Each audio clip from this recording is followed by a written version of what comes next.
today I'm going to talk to you about the new Amazon original show, Solos. Now, this is available to watch on Amazon Prime Video now. It is 7 episodes, and each one features pretty much just one actor. And then they kind of all do tie together in the final episode. I'm excited to give you my spoiler-free review, don't worry guys, and let you know why you need to dive into this series now, right now, after this review. Go do it. Let's talk about it. But before we do, if this is your first time here, I'd love it if you'd go ahead and hit that subscribe button. Also, head over to my main channel, Mama's Geeky, and hit that subscribe button too. If you enjoy the content, be sure to hit that notification bell. All right, guys, let's talk about Amazon Prime's Solos. Hey, Tessa from Mama's Geeky here. Thank you so much for stopping by my YouTube channel. The thing that I absolutely love about this show is that it is basically like an actor's showcase, right? Like I said, there's 7 episodes. Each one pretty much features just one actor. Sometimes there's more than one. In one of them there's a child. One of them there's a smart home device. Stuff like that, right? In the final episode, there are 2 main characters.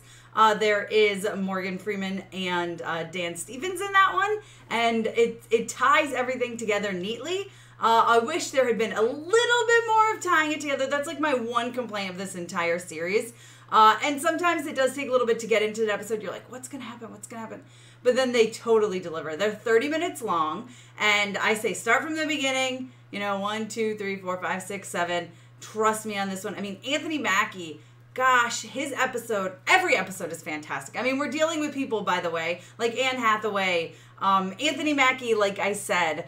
We've got Helen Mirren, we've got Constance Wu, again, Dan Stevens, and Morgan Freeman. It's just absolutely amazing. Uzo Aduba, oh my gosh, hers is so, listen, everyone's is so good, okay?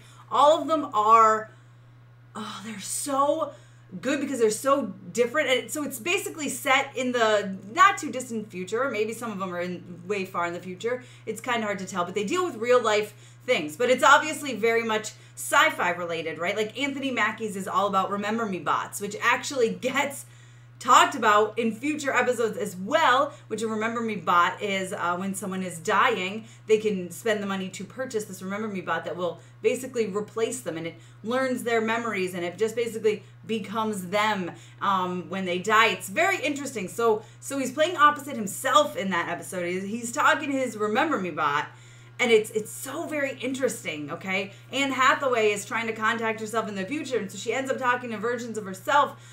It's just really, it shows the skills that these actors have. Let's put it that way.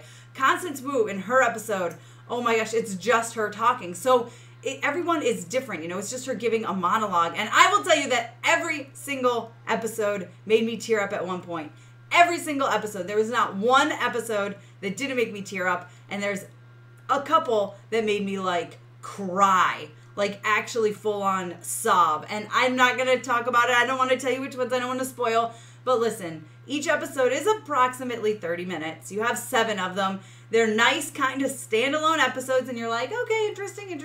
Kind of like a Room 104 vibe, if you ever watched that show.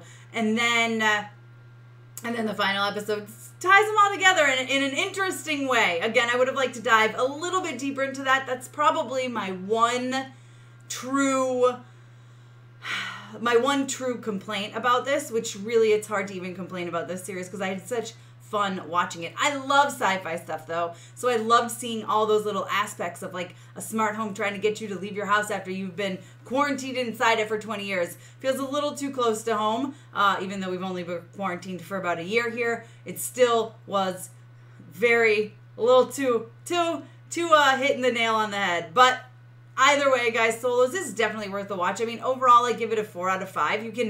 You can just tell that each episode just really, truly showcases, like, the actor and their abilities. That's what I love about it. It's like this person is literally holding the show themselves, pretty much, for 30 minutes. 30 minutes. Anthony Mackie's is so impressive playing opposite himself. His and Constance Wu's are probably my 2 favorite episodes of the season. I'm hoping they do more. I'm hoping there's a season 2. If you guys have already seen Solos by the time you get to this review, let me know what you think down below in the comments. Do you want a season 2? Which episode was your favorite? Be sure to give me a thumbs up. Don't forget to subscribe. Like I said, if you enjoy the content, go ahead and hit that notification bell. Be sure to hop on over to my main channel, Mama's Geeky, and do the same. You can follow me over on Instagram and Twitter. I am at Mama's Geeky over there, MAMASGEEKY. Thanks for taking the time to watch this, guys. I'll see you next time.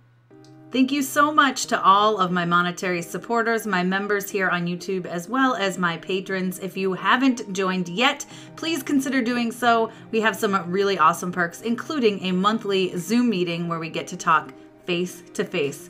Thank you again to everyone who supports me.